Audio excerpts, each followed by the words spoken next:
Good morning. Good morning. So my self Raj Kumar, proper వచ్చేసి మెట్పల్లి. అడగగానే business లోకి నేను కూడా రాలేదు, ఎందుకంటే స్కూల్లో చదువుతున్నప్పుడు బ్యాక్ బెంచ్ యాటిట్యూడ్ ఎట్లా ఉంటుంది, ఇక్కడ ఉన్న వాళ్ళ మీద సెటర్లు ఉంటాయి కదా, సేమ్ యాజ్ నేను కూడా అలాగే. అలా అని చెప్పేసి నేను డబ్బులు ఉన్న వాళ్ళు ఇంట్లో పుట్టలేదండి. సో మిడిల్ క్లాస్ ఫ్యామిలీ, నా బ్యాక్గ్రౌండ్ వచ్చేసి అంటే సింపుల్ ఒక చిన్న ఇంట్లో పుట్టినామండి. బట్ ఎడ్యుకేషన్ పరంగా ఆమె Microsoft certified system engineer. So అక్కడ ఇక్కడ నెట్వర్క్ మార్కెటింగ్లో జాబ్, అంటే ఒక ప్రొఫెషన్లో ఉన్న నెట్వర్క్ మార్కెటింగ్ ఇండస్ట్రీలో నేను అక్కడ నెట్వర్క్ ఇంజనీర్గా చేశాను. సో ఇక్కడ జనాలన్నీ బిల్డ్ చేస్తున్నా, అక్కడ నెట్వర్క్లో కంప్యూటర్స్ని బిల్డ్ చేసేది డిఫరెంట్ స్టేట్స్, డిఫరెంట్ కంట్రీస్లో. సేమ్ జాబ్ ఇక్కడ చేస్తున్నా అనుకుంటున్నా. మంచి ప్లాట్ఫామ్ దొరికింది నాకు. సో దొరకగానే నేను రాలేదండి, అప్లైన్ వచ్చిండు. సో మేనబావ, సో రిలేషన్స్లో మనం వింటా అవన్నీ ఎందుకు బావ అని చెప్పేసి అండి, అంటే ఆధార్ కార్డ్ ఇరా అన్నాడు. ఆధార్ కార్డ్ ఇచ్చిన తర్వాత మళ్ళీ రారా అంటే, అరే నెక్స్ట్ డే వచ్చిండు, ఏంటి బావ అన్న, అరే ప్రోడక్ట్లు తీసుకోవాలన్న.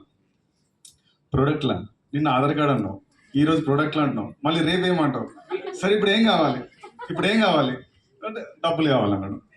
సరే, చాలా మంది మనం కూడా ఫీల్డ్కి వెళ్ళేటప్పుడు కొందరు సుముఖత చూపరు, డబ్బులు ఇవ్వడానికి ఇంట్రెస్ట్ చూపరు. చందా రాస్తాం కదా, వినాయక చందా, బాగా డబ్బులు ఇస్తున్నా, ఆ ప్రోడక్ట్ ఉపయోగించి కట్టే ఉంచుకున్నాడు. డబ్బులు తీసుకొని వచ్చిన తర్వాత నాకేమిస్తారు, ప్రోడక్ట్స్ వస్తాయి. ప్రోడక్ట్స్ వచ్చిన తర్వాత అవి అట్లాగే తీసుకొచ్చిన ప్రోడక్ట్స్ అట్లాగే నేను షాప్లో పడేసాను. ఇంట్రెస్ట్ లేదు. Change your shop, change your life అన్నాం కదా, నాకు షాప్ చేంజ్ చేసుకునే ఆలోచన నాకు లేదు. సో అంటే ఒక రోజు రాత్రి హైదరాబాద్ వెళ్ళాలి, అంటే ఎర్లీ మార్నింగ్. సో మార్నింగ్ అంటే నేను అప్పటి వరకు నైట్ 1 o'clock వరకు షాప్లోనే ఉన్నా. మా మేడం ఆ రాత్రి ఫోన్ చేసి, ఇంట్లో సబ్బు లేదు, పేస్ట్ లేదు, తెచ్చుకోండి ఇప్పుడు అని ఫోన్ చేసింది. ఈ రాత్రి నేను ఎక్కడికి వెళ్ళాలి, ఏ కిరాణా షాప్కి వెళ్ళాలి, సరే గుడ్డి కన్నా మెల్ల బెటరే కదా అని చెప్పేసి, సో ఆ సబ్బు పేస్ట్ ఈరోజు ఒక్కరోజు ఏమీ లేదు, అక్కడ స్టార్ట్ చేసిన.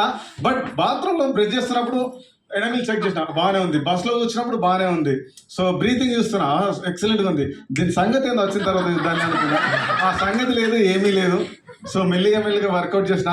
సో వర్కౌట్ చేసిన తర్వాత బిజినెస్లో ఫోన్ చేశారు, ఎన్ని డబ్బులు వచ్చినాయి అని. తీరా చూసుకుంటే నా ఫస్ట్ మంత్ ఇన్కమ్ తెలుసా, ఐఎమ్ రియల్లీ వెరీ హ్యాపీ, 13 రూపాయలు. నా first month income 13 rupees. Second month income 24 rupees వచ్చింది.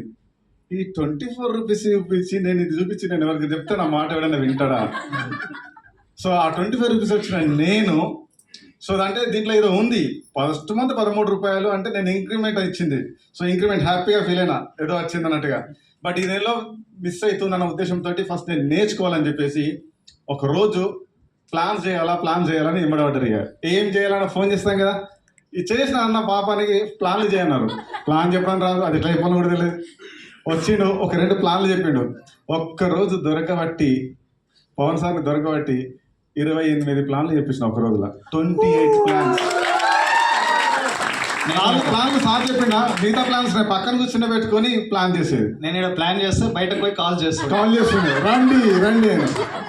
అట్లా 24 plans per day, 60 plans, 70 plans per month చేసిన నేను ఇప్పటివరకు అందులో చూసిన రికార్డ్ చూస్తే 0 స్పాన్సరింగ్. అది మీకు కూడా జరుగుతుంది. Yes or no? సో నేను ఫీల్ అవ్వాలి, బట్ ఇంకా ఏదో నేర్చుకోవాలని చెప్పేసి నన్ను ఏం తీసుకున్నానంటే, ఒక మీటింగ్ ఉంది వస్తావా అంటే, వస్తా, 5,000 ఖర్చు వస్తా అన్నారు. 5,000 అయితే నేను రాను. నచ్చకపోతే డబ్బులు ఇస్తారా?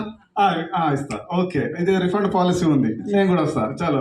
వెళ్ళిన తర్వాత బూట్ క్యాంప్లో వెళ్ళిన తర్వాత లలితమ్మ, ఫస్ట్ ఒక సింగిల్ లేడీ లలితమ్మ, ఆమె చదువు రాదు, జస్ట్ ప్రొడక్ట్స్ వాడితేనే లైఫ్ చేంజ్ అయిందన్న ఆమెతో పాటుగా లంచ్ టైంలో లంచ్ ఆమె పక్కనే చేశా. నెక్స్ట్ సెషన్ ఆమె స్టేజ్ మీదకి ఎక్కించిన తర్వాత చెప్తే, ఒక కామన్ లేడీ, మన ఇంట్లో మన మదర్స్ నల్లపూసల తాడేసుకునే విధంగా ఉంటుందో ఆ విధంగా ఉన్న పర్సన్, ఆమె ఇన్కమ్ చెప్తే 2,20,000, నేను స్కోడా ర్యాపిడ్ కారు కొన్నానుగానే ఒక్కసారి పైకి తీసుకొని 2 నిమిషాలు. వేరేవాడు అనకన్నా ముందే నేను, ఎందుకు అంటే ఇంత చదివి, ఇంత నాలెడ్జ్ ఉండి, ఇంత కమ్యూనికేషన్ ఉండి కూడా 1 lakh సంపాదించడానికే నానా సంకలనాకి ఇన్ని సంవత్సరాలు చదివిన. ఆమె రెండో తరగతి చదువుతున్నది, ఏమీ రాదు, మాట్లాడరాదు, ఏమీ రాదు. ఆమె 2,20,000 అంటే సంథింగ్. తర్వాత ఒక తాపీ మేస్త్రి వచ్చిండు 3 లక్షలు అంటాడు. నేను మా పక్కన అప్లైన్ పొడుస్తున్నా, సంవత్సరానికి వస్తున్నాయా, నెలకు వస్తున్నాయా, అవసరం పడతలేదు. ఇక డబ్బులు ఇంటనే కదా మనసు పడట్లేదు. ఇక మెల్లిగా నేను కూడా స్టార్ట్ చేయాలని చెప్పేసిన.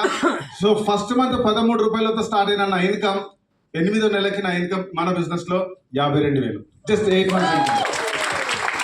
సో మెట్పల్లి కొరుట్లలో మొట్టమొదటి car Hyundai Aura compact semi luxury through Vestige. So మొట్టమొదటి కార్ అని చెప్పేసి నేను గర్వంగా చెప్పుకోవాలతా. ఎందుకంటే వీళ్ళు తీసుకున్నారు, వాళ్ళు తీసుకున్నారు అనుకుంటా. ఇంకా నేను హ్యాపీగా ఫీల్ అయ్యేది ఏంటంటే మా నాన్నకి ఎవరో ప్లాన్ చెప్పారు.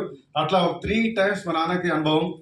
మా నాన్నకి అనుభవంలో ఏంటంటే అంత ప్లాన్ అంతా విన్న తర్వాత కార్ బుక్ లో నా ఫోటో చూపించి, సో ఇతను మెట్పల్ నుంచి మొట్టమొదటిగా కార్ తీసుకున్నాడు అని చెప్తే అంత ప్లాన్ అంతా విన్న తర్వాత ఈ అబ్బాయి ఎవరు కాదు, మా పెద్ద అబ్బాయి అని చెప్పేసి చెప్పుకున్నాను. బిజినెస్ లో 1 lakh తీసుకోవడానికి జస్ట్ నాకు ఎక్కువ టైం పట్టలేదు. సో ఆఫ్టర్ కరోనా నుంచి యావరేజ్ గా ఇప్పటి వరకు స్టిల్ నా ఇన్కమ్ 1 lakh అండ్ డెబోనే త్రూ వెస్టీజ్. అర్థం చేసుకోండి నా ఇన్కమ్. సో రైట్, ఈ రోజు నేర్చుకున్నది గోల్ అండ్ యూనిటీగా ఉంటేనే మనం గోల్ రీచ్ కాగలుగుతాం. సో అది లేకపోయినా గోల్ రీచ్ కాలేం, గోల్ ఉన్నా కానీ యూనిటీ లేకపోతే. ఈ రెండు మనం ఒక త్రాసు లాంటిది, దీన్ని మనం బ్యాలెన్స్ చేస్తేనే రీచ్ కాగలుగుతాం. Right, so thank you, wish you.